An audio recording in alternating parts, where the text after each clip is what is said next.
can tell you I don't know anything about South Carolina yet, so this will probably be all Florida. Watching them on film, it's almost like watching a self scout. They're very, very similar. Coach Neubauer, from Belmont, used to run a lot of set actions. Now it's more motion, dribble drive. Watching Lavender Briggs is like watching Chelsea. Rickards is like watching Slocum. It's like watching a self scout. They're in a really situation like we were, where their schedule is really front end loaded. They've played 4 of the best defensive teams in our conference already in Georgia, Mississippi State, South Carolina, and Texas A&M. It's very, very similar time of the year for both of us. They haven't missed any games. They've been very fortunate, and they've been really doing a good job with COVID as well. So finally, we get a matchup of 2 teams that are in really, really similar spaces with similar styles. So should be an intriguing matchup. Paul, go ahead. Hey, well, let's start about, you guys split 2 games a year ago, and I know you guys had a really good fourth quarter against them here to kind of pull away. Did they do anything different against you guys the second time, just from a strategy standpoint, or did they just play better? They were at home and they played better. We were at home and we played better. That's the difference in it. Is it's very small differences that can magnify. There was nothing strategic that they rolled their big kid to the basket, which they don't really have that same type of big kid this year that they did last year, that they throw it to around the rim. They've got some big kids, but they all shoot the 3. I pointed out to our post players yesterday, and Aaron and Taylor and Oberg, that between them, that we've shot 19 free throws in SEC play. Their bigs have shot 8. So it's not like they're throwing it around the basket a lot. It's a lot of the damage is done when their guards drive it in there and then their bigs shoot. So no, last year, it was a matter of who was at home, and the home crowd last year made a big difference. This year, that's not near as much as a factor, but travel's a lot more impactful this year than it was last year as well. So road trips are hard. If there's any advantage at all for tomorrow night, the only thing is that we have to walk across the street and they have to get on a flight and come up here and play. But there's no major changes or advantage. They didn't have a whole bunch of new faces. These are a lot of kids we're very familiar with. We've got a lot of returners. So the familiarity will carry over, but I don't see anything major difference. Brett, go ahead. Yeah, Mike, real quick. First of all, anything on Amber? We expect her to practice full today for the first time. I haven't got the all clear yet. I was hoping to get that by noon. She was able to return to practice yesterday and shoot only, no contact. Hopefully we make some progress in that area today. And if not, we'll roll with the kind of the rotations we had, similar to Texas A&M with Q early, Jalen starting, and Oberg and Riley having to give us some minutes as needed. You talked about each team with their schedule, and I know it's been comparable. You've each had a gauntlet. So it's only human nature if I'm playing for you and I look at the schedule and I'm like, maybe this is finally a let up, but it's not a let up. So how do you come right through that, Well, you do what we've always talked about doing. You talk about it. You say, listen, they're there. This is where we are. This is the schedule they have in front of them. This is the schedule we have in front of us. And you talk about it. You eliminate all ambiguity of what people might think and tell them what they should know, not just think. This is one of 16. And that's when you look at it that way, I can't all of a sudden go in there and start saying, hey, this is a must win because this, and that. You can't do that. This is our chance against Florida at home. Then what does everybody else do against Florida when they play them at their home court? And what does everybody else do when they go to Tennessee? You can't look at it in a segment. Although we a lot of times when we're talking, we talk about it in segments, but you can't look at it that way when it comes to a league standing. Somebody said to me yesterday, does it feel weird to be – it was Grant Hall. I was on Grant Hall's show. He said, hey, y'all are 10th in the SEC, but you're 17th in the country. Well, first of all, that speaks to the quality of the SEC. I know we're a 4-loss team still ranked, but our losses to teams in the top 10 with a win in there, and then a loss at Tennessee, who, I think should have been ranked a couple of weeks ago. Anyhow, you can't look at standings until it matches up. until everybody's played everybody at least once. And then even in the end, it doesn't really matter because not everybody's played everybody the same twice, and you don't play home and away. So I know they're a necessary thing for people to use as a gauge, but we've really tried to get away from some of that stuff. But I think to your point, Brett, just being aware and talking about it, that this game is worth one win or one loss in the column. It doesn't make your season if you win it. It doesn't end your season if you lose it. But it does have impact onto what you do in leading into this next segment. We've got a really tough next 2 games too. We got back-to-back Monday night games. You know, we are kind of sitting around wondering if we're going to get a game that Thursday. You know, that's kind of something to put on everybody's radar a little bit. That has been built in for everybody to have that bye date at the same time. We could get a phone call that says, "Hey, we're moving your Auburn game up." I'm just using this one pulled it out of the hat.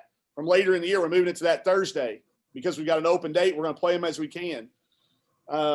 So I don't want the team looking ahead. We as coaches can, but the game against Florida is important because it's the game against Florida. You get them at home. Seth, go ahead.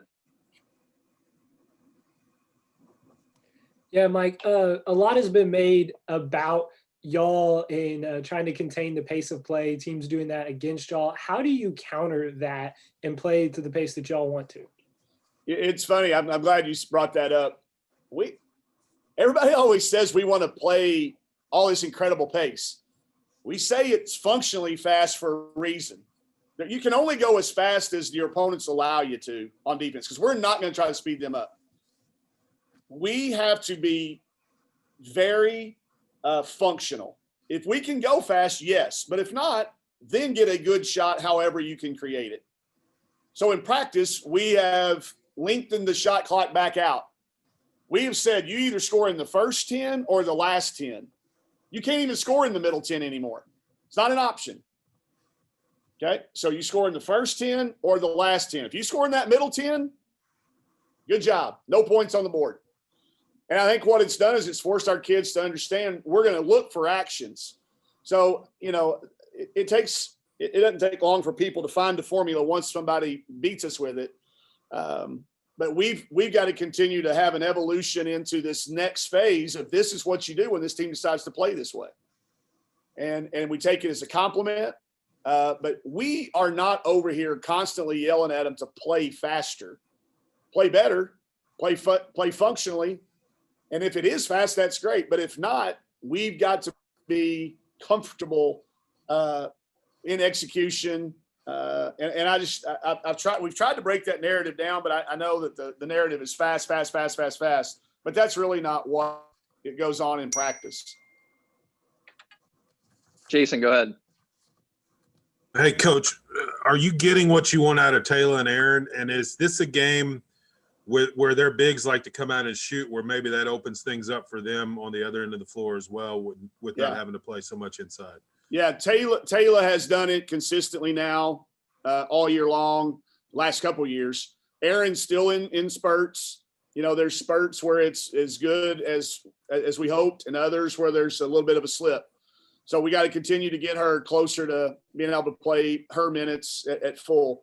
That's where Oberg has kind of emerged a little bit to give us 3 to 5 minutes if we need it because her size is impactful. But Taylor, absolutely. Aaron, somewhat. And Oberg's doing a great job in practice being ready and being available if those minutes by either one of them aren't productive. But, yeah, very pleased. You know, Taylor, again, if you ask me to have to say who has filled their role as well as anybody, I mean, she's in that conversation. She fills her role. She knows her role, executes her role, accepts her role, all those things, which incredibly valuable for a team to have. Jacob, go ahead. Mike, quarter of the way through this SEC schedule, playing, you know, a ranked, a legit team every night. Where's the confidence of your team through 4 games? Where do they lie? I think it's took a sting. I mean, it took a hit. I'm not gonna, you know, y'all know me well enough to know now. I'm not gonna lie to you. We got stung a little bit, and part of that was, you know, being humbled a little bit in that some people let all the attaboys and attagirls get to them, and it didn't change how they played or how they prepared. All it changed was kind of like, again, a little bit of lack of self-awareness that just because we have this ranking beside us, it doesn't mean winning at Kentucky is any easier. They were picked ahead of you in the preseason. If the polls had, depending on how their schedule was, they could have been ranked higher than you. It was not an upset. And that's a fine line to walk with an athlete of that confidence that you're talking about. You want them to have a little bit of swag. You do. You don't want that to be stolen from them. But we lost a little bit of our self-awareness during that. I don't think it was confidence. I think we lost a little bit of self-awareness of what it all meant. And that's natural, and it's a good thing because of how our kids responded to it. I think every team I've ever been a part of has gone through it, and it's how you respond, and our group really responded. The conversations I had with them, the conversations they had with each other, without coaches setting it up, were all really, really positive. Y'all may disagree, but I think we played our best game Sunday. It just wasn't good enough to win. We played much better against them than we did against Baylor. Much better. Just wasn't quite good enough to win. We played great defense on that last possession. The kid made a hell of a shot. The arrow was never in our right direction. You have 7 turnovers, and some of them are, it's just, we played good. Played about as good as we have all year. Just didn't get the win to be rewarded for it. So that's the film we tried to show. But to answer your question, yeah, it was shaken. Confidence and our self-awareness. Porter, go ahead. Coach, talking about the team's focus, do you think it really helps the team focus more with South Carolina looming going into this Florida game 1-3 opposed to if they were 3-1? Well, I think the loss at Florida last year still is in our recent enough memory that wasn't going to be a problem looking ahead or staying extra focused. This is about Florida. This has nothing to do with anything other than that. They beat us the last time we played. They've got a style of play that is comparable to ours. They've got a lot of, and too, we know some of these kids. Some of these kids played together and with each other on various teams. I think that helps your focus when you get a situation like that. And the other part is we are at home. And for us this year, that is the difference between home and a road game for us is so different because of the travel that we've been doing and how we've been doing it to avoid contact tracing. We're not going to stop COVID. Obviously, that's uncontrollable. But the tracing, can be something that we do control. And I'll go ahead and let y'all know this. I don't think I've told Mario yet. Sorry for breaking news here. So if you got a little, but Coach Schaefer's family has a positive, and he's going to be not at the game on Thursday. So, this is the first time we've had it impact our coaching staff. So that means, like I've told y'all before, he's been doing our defense. So that's a shift for me and a shift for Chantel to take over a lot of the offensive responsibilities and me to shift into the defensive responsibilities with Pauline and Coach Shirey. We can use her. There was a waiver this year that allowed 2 extra people to come onto the floor. So Coach Shirey's been very helpful this week in preparing for Florida and their defense. But we won't have Coach Todd physically on the bench with us on Thursday night. Mike, I was going to ask you about that, but I was waiting. I didn't want to jump in, but I saw that yesterday at practice. I don't think I've ever seen you coach that much or that hard filling in for him. Well, when I was an assistant coach, that's what I did. I was the defense. It was kind of fun to be back out there. But I think it's very important when in practice, that they have one voice on that side of the ball. And I don't say much. It's his side of the ball. So I'm there to, observe. We have our conversations in the office, but at practice time, that's his time. And so my voice was maybe a little louder. And I was out there. I give him, sometimes I just leave the floor. I think it's very, very important that all my assistants have integral roles for our team, for their future. For them to be, when they're head coaches, how that works. I know it helped me when Kevin McGuff would leave the floor and say, "You got him." That got me ready to be a head coach. So I'm trying to pass that on down. It is a different voice. We did it the exact same way. It was just a different voice. same terminology, same everything. But I hope the kids didn't. I hope you were the only one that really noticed the difference, Brett. Paul, go ahead. I'll go back to something you said earlier about, I know everybody pumps up the thing about you wanting you to play fast. Yeah. But isn't it more about, I guess, a clash of styles, them wanting to push you toward, their style of play versus the way you guys want to play? Yeah, it is a little bit of that. I think what most people know is we are most dangerous the faster it gets going. So they try to slow it down to the point that danger is as negligible as possible. Our points per play is still about the exact same as it's been. Our possessions are down. But again, we're not going to be able to control what time in the shot clock they're trying to shoot. Hey, and Paul, it's gotten to where, again, it's not quite to the level where football teams were faking injuries to slow people down, but we're taking our time getting the ball out of bounds. We're taking our time coming out of timeouts. And I'm pointing that out. It is a strategy. But yeah, I think it's a clash of styles. It's the way those teams play, and they're playing better than them. And we, because of how we choose to defend, we're not near as disruptive defensively. We are a schematic, contain, contest, take you out of your systems, and then do our best to rebound it. And some of these teams can just simply not execute very well and get an offensive rebound and stick it back in. So our defensive rebounding needs to continue to improve. We've got to come up with 3 or 4 more of those. I mean, you come up with 1 more of those against A&M, and they don't get to stick back in the N1. Just things like that. And usually, Paul, that's only the difference in beating the very, very top teams. Stuff like that. So, listen, I will tell you, I've talked to you all about those dominoes before, about knocking them down in order, and if you skip one. I think we tried to skip one the last 2 months. I think the Baylor win, as natural as that is, maybe we got there, we pulled one of these dominoes out of this stack. And again, we haven't won an NCAA tournament game in a long time. No, not one person out there on the floor except Destiny Slocum has. Okay, I guess Chelsea won 1 at Washington. They beat Gonzaga that year. But there's still some dominoes in there that we kind of tried to remove. And we've put those dominoes back in there. That is, get into this tournament. Get into it. Stop reading, ESPN bracketology and looking where you're playing and thinking that that's gospel. That is Charlie Cream doing his absolute best to predict the current state of affairs. Doesn't guarantee anything. So that's my fault for letting those dominoes be removed, partly responsible for it.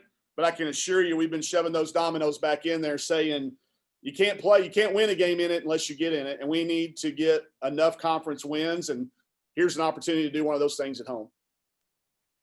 Seth, go ahead. Yeah, Mike, I just want to ask about the recovery, or if there's any update on Alana Eaton. Yeah, she's doing good. We are going really, really slow because there's no reason to go fast.